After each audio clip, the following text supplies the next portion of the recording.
They abandoned me as a child. Now, they can't escape what is coming their way. I was 7 years old when they left me at St. Catherine's Children's Home with nothing but a small suitcase and a note that read, "We can't do this anymore. Please take care of Tina." Sister Margaret, the director, knelt to my eye level as my mother, the woman I'd called Mommy for 7 years, walked away without looking back. "Don't worry, sweetheart," Sister Margaret said gently. "We'll take good care of you here." But I kept staring at the door, waiting for my parents to come back, convinced this was some terrible mistake. Hours passed, then days, then weeks, and slowly the crushing reality settled in my 7-year-old mind. They weren't coming back.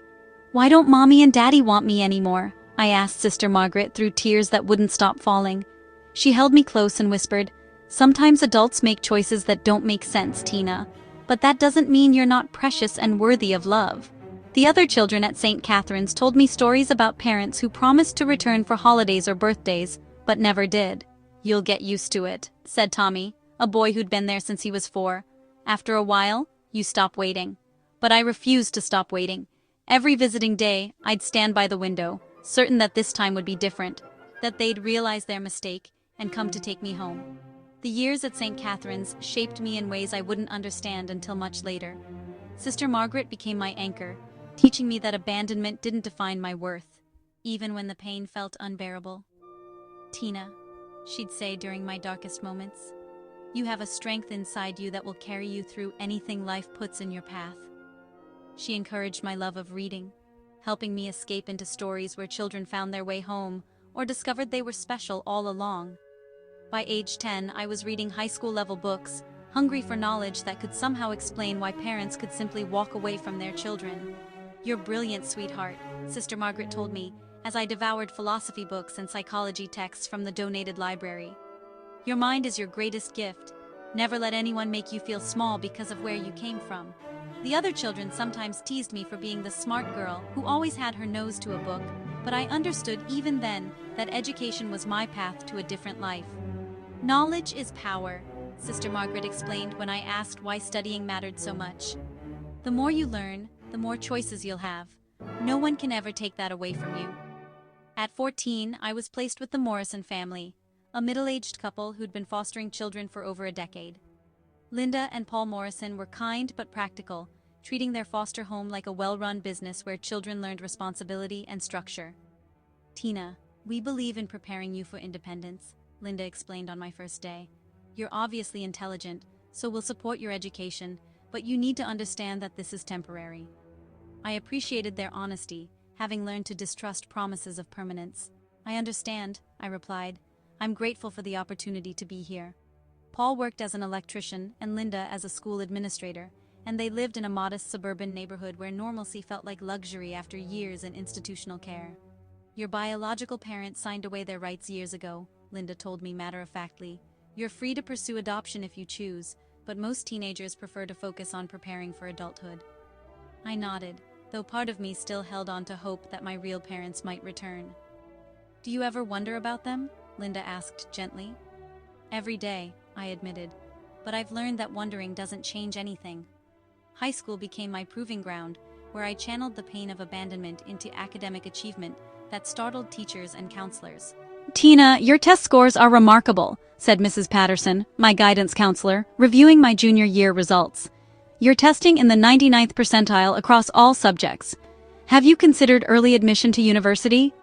I explained that I'd been planning for college since elementary school, saving every dollar from part-time jobs and researching every scholarship opportunity. "I'm going to study law," I told her. "I want to understand how the system works, how to protect children who can't protect themselves." Mrs. Patterson smiled knowingly. "Many of our most successful students have overcome difficult circumstances. Your background isn't a limitation, it's motivation." She helped me apply to prestigious universities with full scholarship programs, writing recommendation letters that highlighted my resilience and determination. "Tina demonstrates extraordinary maturity and focus," she wrote. "She possesses the rare combination of intellectual brilliance and emotional strength that suggests exceptional future achievement." When acceptance letters arrived from Harvard, Yale, and Stanford, all offering full scholarships, I felt the first real sense of hope I'd experienced since childhood. College at Harvard Law School opened worlds I'd never imagined possible. My professor, Dr. Elizabeth Chen, became my mentor after recognizing something familiar in my drive for justice. "Tina, your passion for child advocacy law is evident in every paper you write," she observed during office hours. "Have you considered specializing in family court litigation?"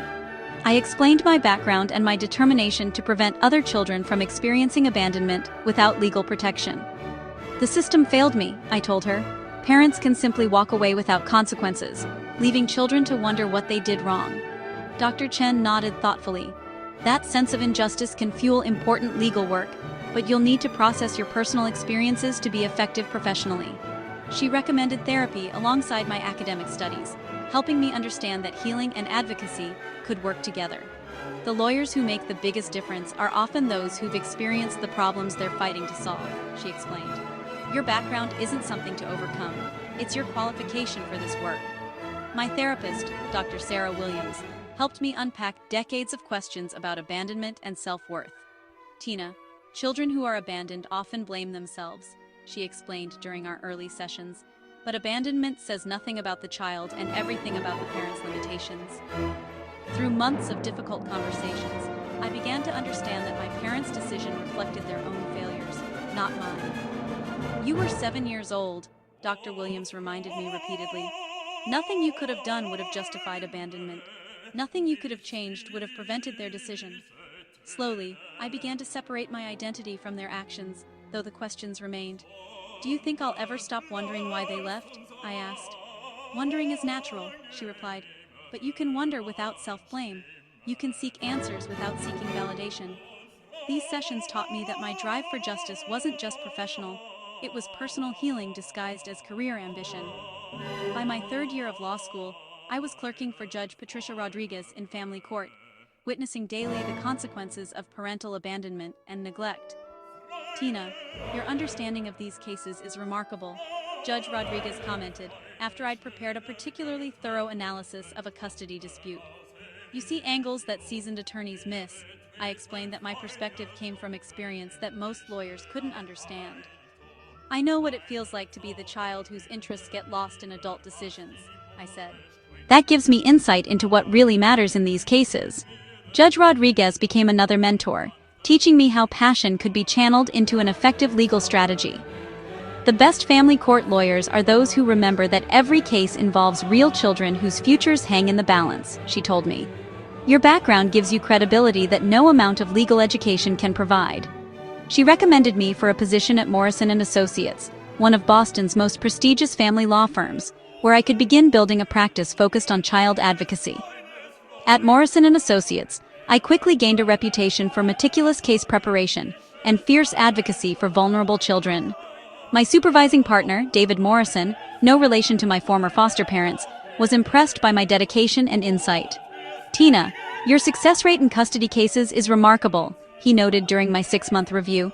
"Clients specifically request you because they trust you understand their situations." I'd built a practice representing children in custody disputes, adoption proceedings, and cases involving parental abandonment. "These aren't just cases to me," I explained.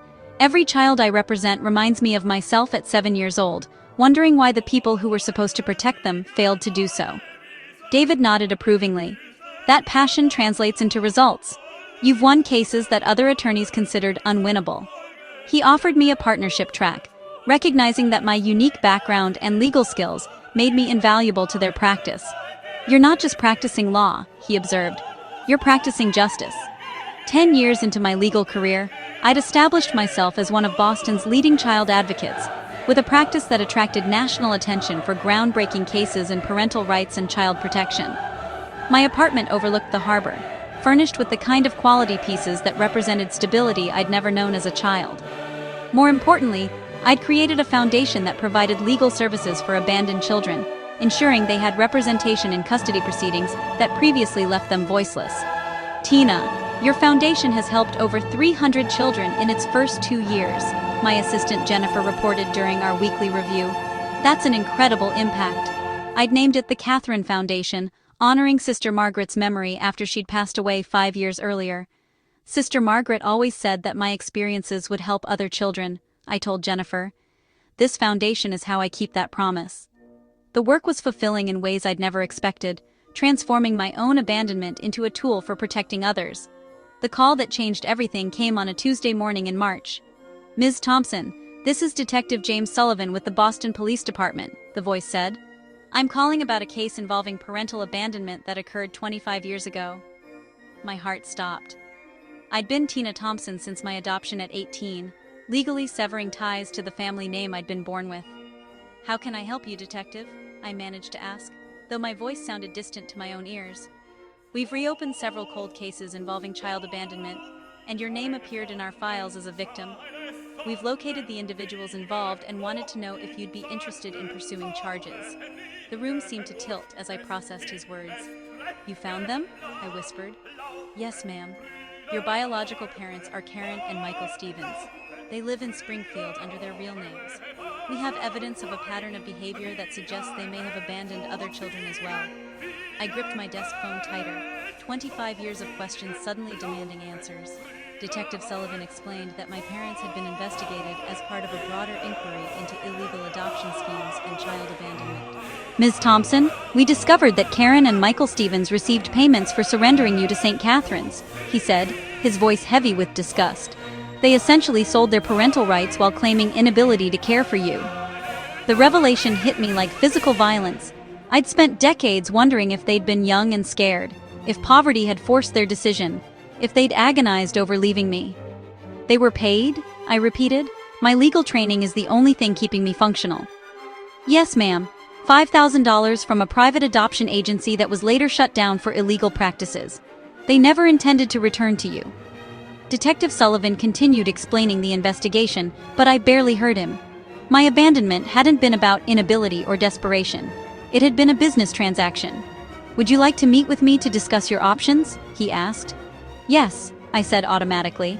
"I'll be there tomorrow morning." The police station meeting revealed details that shattered every narrative I'd constructed about my abandonment. Detective Sullivan spread files across the conference table, documenting my parents' involvement in what amounted to child trafficking disguised as adoption services. Karen and Michael Stevens approached the Harmony Adoption Agency in 1998, claiming they couldn't afford to care for their daughter, he explained, reading from police reports. They provided false financial documents and fabricated stories about their circumstances to justify surrendering parental rights. The files showed bank deposits matching the dates of my placement at St. Catherine's, along with evidence that they'd lived comfortably throughout the period they'd claimed poverty. "Ms. Thompson, they owned 2 cars, a house, and had substantial savings accounts when they abandoned you," Detective Sullivan continued. "This wasn't about survival. This was about convenience." I stared at photographs of my biological parents taken shortly after they'd left me, showing them at restaurants and vacation spots, clearly prospering without the burden of a child they'd never wanted. The investigation had uncovered a pattern of behavior that extended beyond my case. Karen and Michael Stevens are suspected of involvement in at least 3 other child abandonment cases, Detective Sullivan explained. They apparently served as recruiters, identifying vulnerable single mothers and convincing them to surrender their children to Harmony Adoption Agency in exchange for payments. My legal mind immediately grasped the implications. My parents weren't just neglectful. They were criminals who'd built a business around child abandonment. "The statute of limitations has expired on your case," Detective Sullivan admitted, "but we're building a federal case around their ongoing activities. Your testimony could be crucial in preventing them from victimizing other children." I felt a cold fury settle over me. The same emotion that had driven my legal career now focused on the people who'd created my deepest wounds. "Detective, I'll do whatever is necessary to stop them," I said. "But first, I want to confront them myself." Finding Karen and Michael Stevens required minimal effort. They'd never bothered hiding their identities, apparently confident that abandoned children had no power to pursue justice. They lived in a middle-class neighborhood in Springfield, operating a small business consulting firm that provided cover for their continued involvement in illegal adoption schemes. I drove to their address on a Saturday morning, sitting in my car across the street from the 2-story house where my biological parents had built their life after selling me. The woman who emerged to collect mail was older, but unmistakably the mother I remembered, her face etched with the entitlement that comes from years without consequences. The man trimming hedges in the front yard was Michael Stevens, looking prosperous and content. "These are the people who abandoned me for money," I whispered to myself, feeling 25 years of questions crystallizing into determination. I sat there for an hour, watching them go about their comfortable routine, before deciding it was time for their past to catch up with them. I approached their front door with the confidence that comes from surviving everything they'd inflicted and achieving success they'd never imagined possible. When Karen Stevens answered my knock, her face went pale with recognition that she was both immediate and terrified. "Hello, Mother," I said calmly, using the title with deliberate irony. "I think we need to talk." She tried to close the door, but I stepped forward with the authority I'd developed through years of legal practice. "Karen, I'm Tina Thompson, though you know me as Tina Stevens. I'm the daughter you sold 25 years ago." Michael appeared behind his wife, his face showing the same shock and growing fear. "We don't know what you're talking about," he stammered, but his words carried no conviction. "I think you do," I replied, pulling out copies of the police files Detective Sullivan had provided. "In fact, I think you know exactly why I'm here." I walked past them into their living room, noting the expensive furniture and family photographs that included no trace of the child they'd discarded. "Shall we discuss your business arrangement with Harmony Adoption Agency?" The conversation that followed was the confrontation I'd unconsciously prepared for my entire adult life. Karen and Michael sat stiffly on their leather sofa, while I remained standing, using every intimidation technique I'd learned in 20 years of legal practice. "You received $5,000 for abandoning me at St. Catherine's Children's Home," I began, my voice steady and professional. "At the time, you told Sister Margaret that you couldn't afford to care for me, but bank records show you were financially comfortable." Karen started to speak, but I continued. "More interesting is your subsequent involvement with other families, convincing vulnerable mothers to surrender their children to the same agency. How many children did you help traffic, Karen?" Michael's face flushed with anger and guilt. "You don't understand the situation we were in," he began, but I cut him off. "I understand that you built a business around child abandonment, while I grew up wondering what I'd done wrong to make my parents stop loving me."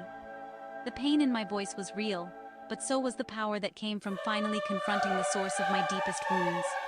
They tried various justifications: youth, financial pressure, believing I'd be better off, but each excuse crumbled under my legal questioning. "Karen, you were 28 years old when you abandoned me. Hardly a frightened teenager," I pointed out. "You owned your home, had steady employment, and possessed savings accounts totaling over $30,000.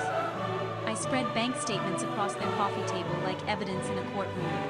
You weren't desperate. You were opportunistic." Michael attempted a different approach, claiming they'd believed I was going to a loving adoptive family through legitimate channels. "The adoption never happened, Michael," I replied coldly. "I spent 11 years in institutional care and foster homes while you profited from my abandonment." Their discomfort was obvious as they realized I wasn't seeking emotional reconciliation, but legal accountability. "What do you want from us?" Karen asked, her voice small and frightened. "I want you to understand that your actions had consequences," I answered. "And I want to ensure you can't hurt any more children." The revelation of my current position and capabilities visibly shook them. When Michael asked what I did for a living, I handed him my business card. "Tina Thompson, partner, Morrison & Associates, specializing in child advocacy law." His hand trembled as he read it. "You're a lawyer?" Karen whispered, the implications dawning on her. "I'm the lawyer who spent 15 years prosecuting cases exactly like yours," I confirmed. "I specialize in parental abandonment and illegal adoption schemes. In fact, I've been consulted on the federal investigation into Harmony Adoption Agency and its associates." Their faces went white as they realized they weren't dealing with a damaged child seeking closure, but a legal professional with the power to destroy their carefully constructed life. "The statute of limitations protects you from prosecution for abandoning me," I explained with clinical precision. "However, your ongoing involvement in child trafficking carries no such protection." I pulled out additional documentation that Detective Sullivan had provided, evidence of their recent activities that could result in federal charges. "This investigation has been building for 2 years," I explained, watching their growing panic. "Your names appear in connection with at least 6 cases of fraudulent adoption proceedings." Karen began crying, the reality of their situation finally penetrating. "We didn't mean for this to happen," she sobbed. "We thought we were helping families." I felt no sympathy for her tears, having learned long ago that consequences often arrive disguised as opportunities for accountability. Karen, you helped separate children from families for money, I said bluntly. You built a business around creating the kind of trauma you inflicted on me. Michael asked what would happen next, his voice defeated. That depends on your cooperation with federal investigators, I replied. But your days of profiting from child abandonment are over. The meeting concluded with me explaining their legal options while making clear that their past had finally caught up with them. You have two choices, I told them, with the authority that comes from holding all the power in a relationship that had once left me powerless. You can cooperate with federal investigators, provide information about other families and children involved in these schemes, and potentially receive reduced sentences. Or you can continue denying involvement and face the full consequences when charges are filed. Karen asked if cooperation would keep them out of prison, but I couldn't make promises about outcomes beyond their control. What I can tell you is that your involvement in child trafficking is well documented, and the investigation is proceeding with or without your cooperation, I explained. The only question is whether you'll try to minimize the damage to other families or continue prioritizing your own interests over children's welfare. As I prepared to leave, Michael made one final attempt to appeal to familial connection. Tina, despite everything that happened, we are your parents, he said desperately. I looked at him with the calm that comes from finally understanding that biology doesn't create obligation. You were never my parents, I replied with quiet finality. Parents protect their children, sacrifice for them, fight for them. You sold me for money and never looked back. I gathered my documents and stood to leave, feeling lighter than I'd felt in decades. Sister Margaret was more of a mother to me than Karen ever was. The Morrison family showed me more parental love during 4 years of foster care than you provided in 7 years of biology. Karen asked if there was any possibility of rebuilding a relationship, and I almost laughed at the absurdity. Karen, I spent 25 years healing from what you did to me. I built a successful career helping children recover from parental abandonment. Why would I want a relationship with the people who created the trauma I've spent my adult life addressing? My rejection wasn't angry, it was simply practical. You lost the right to call me daughter when you traded me for money, I continued. Nothing you can do will change that choice or its consequences. Walking away from their house for the second time in my life felt completely different from the first. At 7 years old, I'd been powerless, confused, and heartbroken, wondering what I'd done wrong to deserve abandonment. At 32, I was successful, confident, and clear about where responsibility actually lay. I drove home to my Harbor View apartment, called Detective Sullivan to confirm my cooperation with the federal investigation, and then called Dr. Williams to schedule a session about processing this long-awaited confrontation. How do you feel about finally getting answers? She asked during our phone conversation. Validated, I replied honestly. For 25 years, I wondered if I was somehow responsible for their decision. Now I know it was never about me, it was about money and convenience. The truth was painful but liberating. My abandonment hadn't been about my worth as a child, but about their limitations as human beings.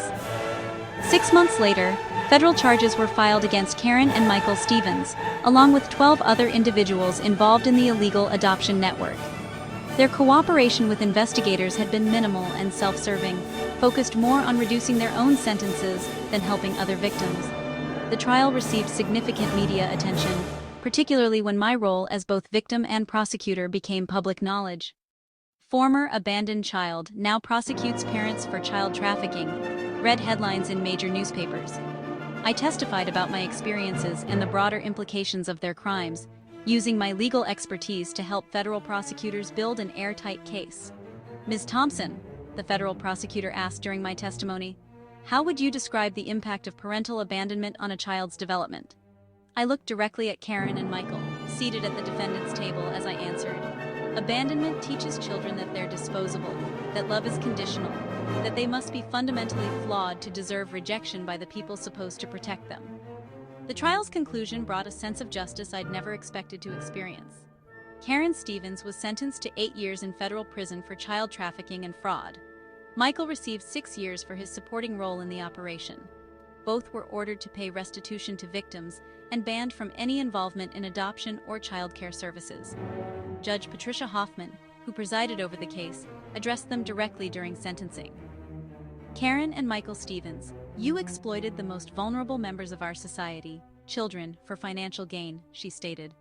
Your actions caused immeasurable trauma to families and violated the trust that our adoption system depends upon. When allowed to make victim impact statements, I spoke for all the children whose lives they'd disrupted. Your Honor, these defendants didn't just abandon children, they commodified childhood itself, I said. They turned the sacred bond between parent and child into a business transaction. My statement was covered extensively in media reports about the case. The aftermath of their conviction brought unexpected peace and a sense of completion I'd never thought possible. The Catherine Foundation expanded its services to include support for victims of illegal adoption schemes, helping families separated by criminals like my biological parents. Tina, you've turned your worst experience into protection for other children, Jennifer observed during one of our foundation meetings. That's an incredible transformation. I'd learned that healing doesn't always require forgiveness. Sometimes it requires justice and the knowledge that perpetrators can't continue harming others. My biological parents' imprisonment couldn't restore my childhood or erase the trauma of abandonment, but it ensured that other children wouldn't experience similar victimization. Every child they helped with traffic is now safe from their future schemes, I told Dr. Williams during our final therapy session. That matters more than any personal closure I might have gained. 5 years after their conviction, I received a letter from Karen Stevens, written from federal prison. She'd apparently found religion during her incarceration and wanted to apologize for abandoning me as a child. Tina, I realize now how much pain I caused you, and I want to make amends, she wrote. I've accepted Jesus Christ as my Savior, and understand that what we did was wrong. I read the letter once, then filed it without responding. Authentic remorse requires accepting responsibility without seeking forgiveness, and her letter was more about her spiritual comfort than my healing. Dr. Williams and I had discussed the possibility of such contact years earlier. You have no obligation to facilitate their emotional resolution, she'd explained. Your healing is complete regardless of their journey. I'd built a successful career, meaningful relationships, and a foundation that protected other children. Their need for absolution was irrelevant to my continued growth and happiness. Today, 15 years after their conviction, my life represents everything they tried to prevent when they abandoned me for money. I'm a senior partner at Morrison & Associates, specializing in cases that protect children from exactly the kind of exploitation my biological parents represented. The Catherine Foundation has helped over 2,000 children navigate the legal system and find permanency with families who genuinely want them. My personal life includes a loving marriage to Dr. Richard Chen, a pediatric psychiatrist who understands trauma's long-term effects, and 2 adopted daughters who will never question their worth or belonging in our family. Mom, why did your first parents give you away? My daughter Sophie asked recently, having learned age-appropriate details about my background. Because they weren't capable of being good parents, I explained honestly. But that taught me how to recognize good parents when I found them, and it taught me how to be a better parent myself. The pain of abandonment had transformed into wisdom that protected not just my own children, but thousands of others through my legal work. The ultimate victory wasn't revenge in any traditional sense. It was building a life so full of purpose and love that my biological parents' abandonment became irrelevant to my happiness. They'd sold me believing I was worthless, but I'd proven that abandoned children can grow up to change the world. Their conviction protected other families from their criminal schemes, but my success demonstrated that children are resilient enough to overcome even the worst parental failures. Tina, you've created a legacy that will protect children for generations, Judge Rodriguez told me when I received a Lifetime Achievement Award from the state family court system. Your parents abandoned you, but you rescued thousands of other children from similar fates. Standing at the podium, accepting that award, I thought about 7-year-old Tina, waiting at St. Catherine's window for parents who would never return.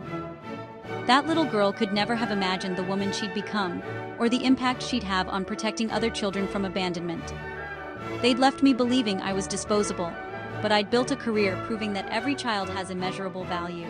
They couldn't escape what they'd done, because I'd spent my entire adult life ensuring that their crimes would never be forgotten or repeated.